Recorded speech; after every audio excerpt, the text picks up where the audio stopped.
Welcome! My name is Colleen Tauke and I'm a sewing specialist at Fons & Porter. In this Quilting Quickly tutorial, I will show you how to put together the quilt Stars for Christmas.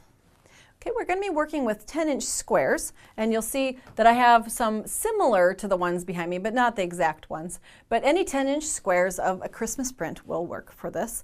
And you're going to be adding in, as you can see, the sashing fabric. The fabric, then that is also used to make the floating stars that you see. And then we've added a striped border for this quilt. Makes it a lot of fun. In order to purchase this pattern, you can visit our website and you can figure out how to order it from there.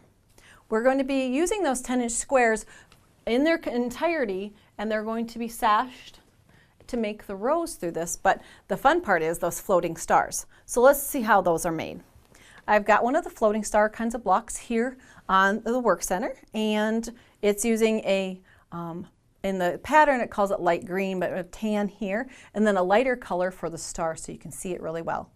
Now, in order to cut these pieces, you're going to be using the two different size squares of the light fabric. So we've got larger ones that are going to be the center square, and the smaller ones are going to be used to make our star points. And then there are two different sizes of prints for size squares and rectangles for the background.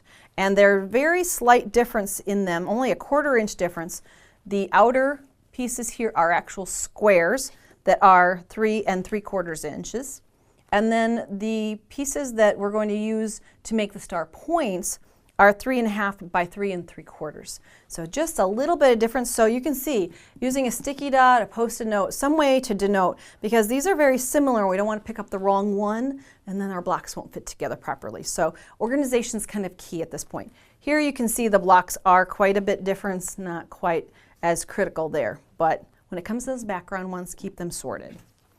Okay, what we're going to be doing first is we're going to work with the star points. There are 4 of those units, so we're going to be making 4 matching ones, and then we'll be able to put the blocks together. So we're going to be starting with one of those rectangles that we cut as our background, and we're going to be using the 3-inch squares, and we're going to somehow make that into part of our star point. What we're going to be doing, and you can follow along in your pattern, and the directions and all the diagrams there are great aids for you as you put this together. But what you're going to be doing is going down through all those 3-inch squares that we cut that are going to become your star points, and you're going to mark them each diagonally, corner to corner. So the diagonal seam method, and then you're going to be placing them one at a time. You notice that these do not match up. That's the way they're supposed to be, and you're going to be stitching in a diagonal seam from corner to corner across the light color square. So I'll turn that so it's more towards you. And you can see here I've stitched with red thread. You would be using a tan or a cream color thread. The red is for your benefit only. We've stitched corner to corner, and then you're going to be pressing it out just like you would do if you're making triangle squares. It's a diagonal seam method, so it's really easy. It's kind of an adaptation because usually we're putting together pieces that match up perfectly, and these are offset in their size. So now we've created one diagonal, then we're going to come in here. We're going to trim away the underneath, same as if we were doing triangle squares, diagonal seams like in a flying geese. And you would probably want to take that to the iron also, but just for time here, we're going to then take a second square, marked in the same way. Remember I told you to mark all the 3-inch squares this way. Then we're going to place it this direction, match up that lower corner there, and you're going to sew corner to corner again. And as you open it up, you will notice now you have the floating star points. So I have one finished down through here. So that is what the star point part looks like. So you're going to create 4 of those, and you're going to be taking out of your other stack of the larger light color for the center, those tan color or light green color centers or squares for the outer corners, and you're going to create rows. So I've got the rows already created here. So if I lay those out, you'll see the star, that floating star being created. Now this is where, remember I said the organization is important because you want things to match up so that those squares and the outer corners square the light in the center. Take this out of the way. You'll then join those rows to make your star blocks that go within your quilt. Make sure you do take time to press because those are the times you want to get that block nice and flat so that when you're working at creating the rest of your rows that you have a nice finished product.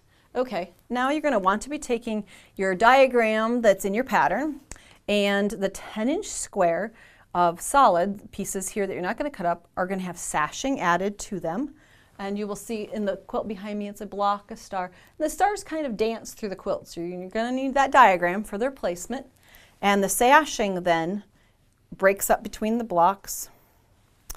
We will simulate rows here with sashing going in this direction.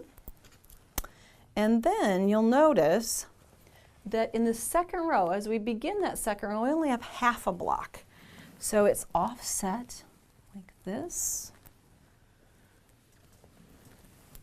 I've added the sashing bars to just one side of each of the squares as I work my way through it. And then we'll just put a simulated one in here. We're going to run out of space otherwise. Now, in order to learn how to center the sashing bar above a block, I'm going to send you to another video that we've made. If you look under the So Easy tab in our videos, you will find techniques. One called row alignment will give you the specifics on how to ensure that you can line up the sashing between blocks so that they're offset just perfectly. That's a whole nother technique and I didn't want to overload you here, but that's how you would do those offset rows. Add your inner border of that light all the way around, add your striped outer border, and you've created stars for Christmas. For other videos that you may want to watch from Quilting Quickly, visit our website. Thanks for joining me today.